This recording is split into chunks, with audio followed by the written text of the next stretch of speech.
तीन जादुई फौजी। बॉर्डर के पास एक गांव था। गांव से 2 किलोमीटर दूर एक बहुत बड़ा घना जंगल था जहां पर बॉर्डर था। उस जंगल की रक्षा के लिए बॉर्डर पर 3 फौजियों को तैनात किया गया था। वो जंगल हजारों साल पुराना था। उस जंगल में बहुत ही खूंखार जानवर रहते थे। गांव वालों का मानना था कि जंगल की रक्षा स्वयं जंगल देवता करते हैं। वो तीनों फौजी दिन रात ड्यूटी करके बॉर्डर और जंगल की रक्षा करते थे। जंगल बहुत घना था, इसलिए हमेशा आतंकवादियों का खतरा बना रहता था। 3 फौजियों को बॉर्डर पर अलग अलग जगह तैनात किया गया था। वो तीनों पिछले 10 सालों से यहाँ पर ड्यूटी कर रहे थे। तीनों फौजियों की देशभक्ति और जंगल की रक्षा देखकर वन देवता बहुत प्रसन्न हो जाते हैं और एक दिन वन देवता अपनी वन देवी से कहते हैं, देवी, ये तीनों फौजी पिछले 10 सालों से हमारे जंगल की रक्षा कर रहे हैं। मैं इनकी कर्तव्य निष्ठा देखकर बहुत प्रसन्न हूँ और उन्हें कुछ वरदान देना चाहता हूँ। तब वन देवी कहती हैं, हे नाथ, आप बिल्कुल सही कह रहे हैं। तीनों फौजियों को वरदान जरूर मिलना चाहिए। वन देवता कहते हैं, तो फिर ठीक है देवी, मैं आज ही उन तीनों फौजियों से उनकी इच्छा पूछता हूँ और उन्हें इच्छा अनुसार वरदान देता हूँ। इतना कहकर वन देवता वहाँ से गायब हो जाते हैं और पहले वाले फौजी के पास पहुँच जाते हैं। वो पहला फौजी अचानक से वन देवता को देखकर आश्चर्यचकित हो जाता है और कोई जादुई भूत समझकर अपनी बंदूक से वन देवता को गोली मार देता है। लेकिन उसकी गोली से वन देवता को कुछ नहीं होता और वन देवता कहते हैं, रुको फौजी, मैं वन देवता हूँ। फौजी डरते हुए कहता है, प्रणाम देवता, मैंने आपको पहचाना नहीं, मुझे माफ कर दीजिए। तब वन देवता कहते हैं, कोई बात नहीं फौजी, तुम पिछले 10 सालों से लगातार इस जंगल की रक्षा कर रहे हो। मैं तुम्हारी कर्तव्य निष्ठा से बहुत प्रसन्न हूँ और तुम्हें एक वरदान देना चाहता हूँ। इतना सुनकर वो फौजी बहुत प्रसन्न होता है, लेकिन फिर वो सोच में पड़ जाता है कि वन देवता से क्या वरदान मांगूं। मुझे सोना चांदी मांगना चाहिए, लेकिन भला मैं सोना चांदी का करूँगा क्या? वैसे भी मेरी उम्र रिटायरमेंट होने को है। तब वन देवता कहते हैं, क्या सोच रहे हो फौजी? तुम जो भी वरदान मांगोगे मैं तुम्हारी इच्छा अवश्य पूरी करूँगा। तब वो फौजी कहता है, वन देवता, मैं सोच रहा हूँ क्या वरदान मांगूं। तब वन देवता कहते हैं, मुझे कोई जल्दी नहीं है, तुम चाहो तो अच्छी तरह से सोचकर वरदान मांग सकते हो। तब तक के लिए मैं चलता हूँ। इतना कहकर वन देवता अंतर ध्यान हो जाते हैं। वन देवता के जाते ही वो फौजी लगातार सोच में पड़ जाता है कि उसे क्या वरदान मांगना चाहिए। वो अपने मन में सोचता है, मेरे पास भगवान का दिया हुआ सब कुछ है। एक अच्छी बीवी है, 2 बाल बच्चे हैं और सभी की जिंदगी खुशी खुशी गुजर रही है। मुझे अपनी देश की रक्षा के लिए कुछ मांगना चाहिए। वो पहला फौजी काफी देर तक सोच विचार करने के बाद वन देवता को पुकारता है। वन देवता तुरंत वहाँ प्रकट हो जाते हैं। बोलो फौजी, तुम्हें क्या वरदान चाहिए? तब वो फौजी कहता है, वन देवता जी, मेरे पास सब कुछ है, लेकिन आप मुझे एक जादुई बंदूक प्रदान करें। उस बंदूक से मैं जो कुछ भी मांगूं, मेरी वो इच्छा पूरी हो जाए। इसके बाद वन देवता कहते हैं, जैसी तुम्हारी इच्छा, मैं तुम्हें एक जादुई बंदूक प्रदान करता हूँ। इस बंदूक की मदद से तुम कुछ भी कर सकते हो। इसके बाद वन देवता उस फौजी को एक जादुई बंदूक प्रदान करते हैं और वहाँ से गायब हो जाते हैं। वन देवता के जाते ही वो पहला फौजी कहता है, मुझे इस जादुई बंदूक का टेस्ट करना चाहिए। मुझे बहुत तेज भूख लगी है, मुझे शाही खाना चाहिए।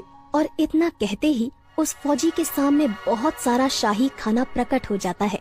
वो फौजी खाना खाने लगता है। इसके बाद वन देवता दूसरे फौजी के पास पहुंचते हैं।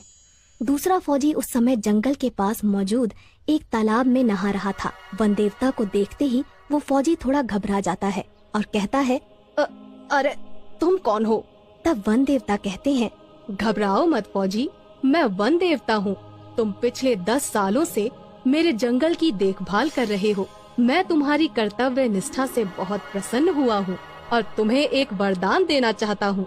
तब वो दूसरा फौजी पानी से बाहर आता है और वन देवता को प्रणाम करते हुए कहता है, प्रणाम वन देवता, मेरे पास एक अच्छी नौकरी है, घर परिवार है, धन संपत्ति भी है। लेकिन मैं बहुत बूढ़ा हो गया हूँ, इसलिए मेरे शरीर में अब वो ताकत नहीं रही।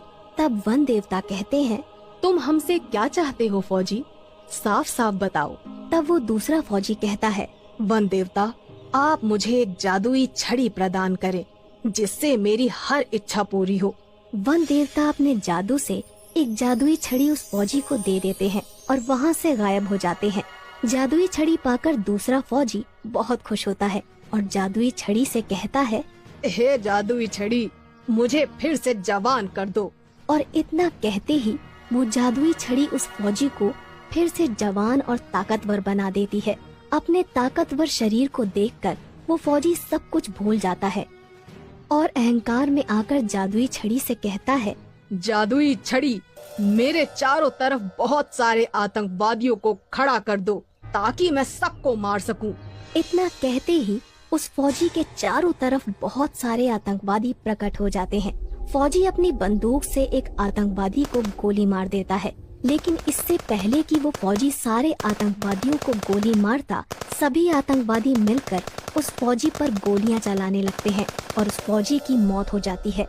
इसके बाद वन देवता तीसरे फौजी के पास पहुंच जाते हैं।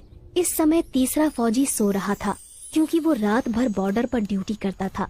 वन देवता उस तीसरे फौजी के सपने में आते हैं और कहते हैं, उठो फौजी, कुछ लोग जंगल में पेड़ काट रहे हैं, जाओ और जाकर उनको रोको। इतना सुनते ही वो तीसरा फौजी अचानक नींद से जाग जाता है, लेकिन उसे अपने आसपास कोई नहीं दिखाई देता। वो कहता है, कहीं मेरा सपना सच तो नहीं था, मुझे जंगल में जाकर देखना चाहिए। वो फौजी तुरंत अपनी बंदूक उठाकर अपने इलाके में छानबीन करने के लिए जंगल में निकल पड़ता है। तभी उसे सामने दो लोग पेड़ काटते हुए दिखाई देते हैं। फौजी चिल्लाकर कहता है, कौन हो तुम लोग और इस जंगल में आने की हिम्मत कैसे हुई? फौजी दौड़कर उन दोनों को पकड़ लेता है और कहता है, अगर आज के बाद तुम लोग इस जंगल में दिखाई दिए तो मैं तुम्हें पुलिस के हवाले कर दूंगा। इसके बाद वो दोनों आदमी वहाँ से भाग जाते हैं। तभी अचानक वन देवता वहाँ प्रकट हो जाते हैं। वाह फौजी वाह, तुम्हारी वजह से ये जंगल सुरक्षित है।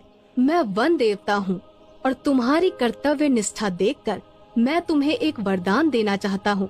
मांगो फौजी, तुम क्या मांगना चाहते हो? तीसरा फौजी थोड़ा सोच विचार करके वन देवता से कहता है, वन देवता, मैं जब भी अपनी वर्दी पहनकर बॉर्डर पे जाऊं तो मुझे कोई देख ना पाए। मैं अपनी वर्दी पहनकर गायब हो जाऊं। तब वन देवता कहते हैं, एक बार और सोच लो वत्स, तुम चाहो तो कुछ और भी मांग सकते हो। वो तीसरा फौजी थोड़ा अड़ियल था। वो वन देवता से यही वरदान देने को कहता है। वन देवता उसे वरदान देकर वहाँ से चले जाते हैं।